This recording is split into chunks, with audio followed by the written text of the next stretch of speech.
Hi, Owari. Hi. Hi. Hi. Hello. Hello. We have a special book for you today. A Bad Case of Stripes by David Shannon. Camilla Cream loved lima beans, but she never ate them.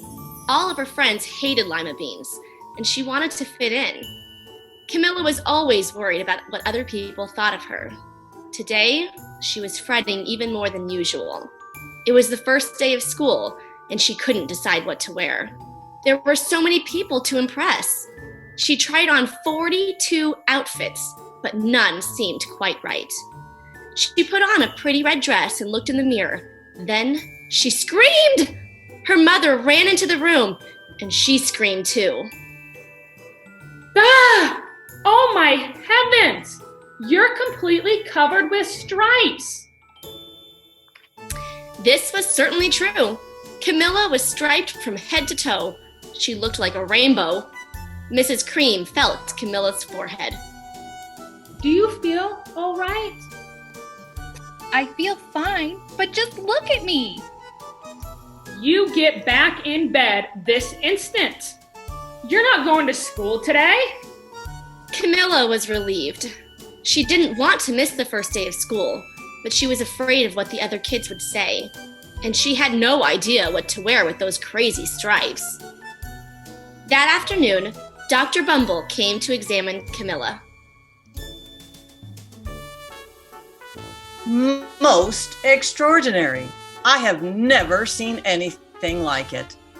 Tell me, are you having any problems with coughing, sneezing, runny nose, aches, pains, chills, hot flushes, drowsiness, dizziness, shortness of breath, or uncontrolled twitching? No, I feel fine. Well, then I don't see any reason why she can't go to school tomorrow. Here's some ointment that she can use, and it should get rid of those stripes in just a few days. But if it doesn't, you know where to reach me. And off he went. The next day was a disaster. Everyone at school laughed at Camilla. They called her names like Camilla Crayon. Night of the living lollipop. She tried her best to act as if everything were normal, but when the class said the Pledge of Allegiance, her stripes turned red, white, and blue, and she broke out in stars. The other kids thought this was great. One yelled out, Let's see some purple polka dots. Sure enough, Camilla turned all purple polka dotty. Someone else shouted, Checkerboard. and a pattern of squares had covered her skin. Soon everyone was calling out different shapes and colors, and poor Camilla was changing faster than you can change channels on a TV. That night, Mr. Harms, the school principal, called. I'm sorry, Mrs. Cream. I'm going to have to ask you to keep Camilla home from school. She's just too much of a distraction. And I've been getting calls from other parents. They're afraid those stripes may be contagious. Camilla was so embarrassed. She couldn't believe that 2 days ago, everyone liked her. Now, nobody wanted to be in the same room with her. Her father tried to make her feel better. Is there anything I can get you, sweetheart? No, thank you. What she really wanted was a nice plate of lima beans, but she'd been laughed at enough for one day. Well, yes, I see. Dr. Bumble mumbled when Mr. Cream phoned the next day. Well, I think we'd better bring in the specialists. We'll be right over. About an hour later, Dr. Bumble arrived with 4 people in long, white coats. He introduced them to the Creams. This is Dr. Grop, Dr. Sponge, Dr. Cricket and Dr. Young. Then the specialists went to work on Camilla. They squeezed and jabbed, tapped and tested.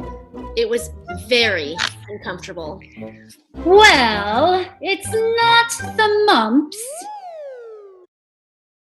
Or the measles. Definitely not the chicken pox. Or a sunburn. Here, try these. They each handed her a bottle filled with different colored pills. Take one of these before bed. Then they filed out the front door, followed by Dr. Bumble. That night, Camilla took her medicine. It was awful. When she woke up the next morning, she did feel different, but when she got dressed, her clothes didn't fit right. She looked in the mirror, and there, staring back at her, was a giant, multicolored pill with her face on it. Dr. Bumble rushed over as soon as Mrs. Cream called. But this time, instead of the specialists, he brought the experts. Dr. Gord and Mr. Mellon were the finest scientific minds in the land. Once again, Camilla was poked and prodded, looked at, and listened to. The experts wrote down a lot of numbers. They huddled together and whispered. Dr. Gord finally spoke. It might be a virus, He announced with authority. Suddenly, fuzzy little virus balls appeared all over Camilla. Or possibly some form of bacteria. Out popped squiggly little bacteria tails. or it could be a fungus.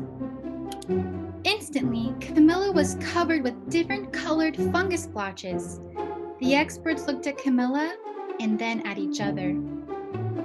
We need to go over these numbers. Again back at the lab. We'll call you when we know something. But the experts didn't have a clue, much less a cure. By now, the TV news had found out about Camilla. Reporters from every channel were outside her house, telling the story of the bizarre case of the incredible changing kid. Soon, a huge crowd was camped out on the front lawn. The Creams were swamped with all kinds of remedies, from psychologists, allergists, herbalists, nutritionists, psychics, an old medicine man, a guru, and even a veterinarian. Each so-called cure only added to poor Camilla's strange appearance until it was hard to even recognize her. She sprouted roots and berries and crystals and feathers and a long furry tail. But nothing worked. One day, a woman who called herself an environmental therapist claimed she could cure Camilla. Close your eyes, breathe deeply, become one with your room. Oh, I wish you hadn't said that. Slowly, she started to melt into the walls of her room. Her bed became her mouth, her nose was a dresser, and 2 paintings were her eyes. The therapist screamed and ran from the house. What are we going to do? It just keeps getting worse and worse. At that moment, Mr. Cream heard a quiet little knock at the door. He opened it, and there stood an old woman who was just as sweet and plump as a strawberry. Excuse me, but I think I can help. She went into Camilla's room and looked around. My goodness! Wait, we have a bad case of the stripes. One of the worst I've ever seen. She pulled a container of small green beans from her bag. Here, these might do the trick. Are those magic beans? Oh my, no. There's no such thing. They're just plain lima beans.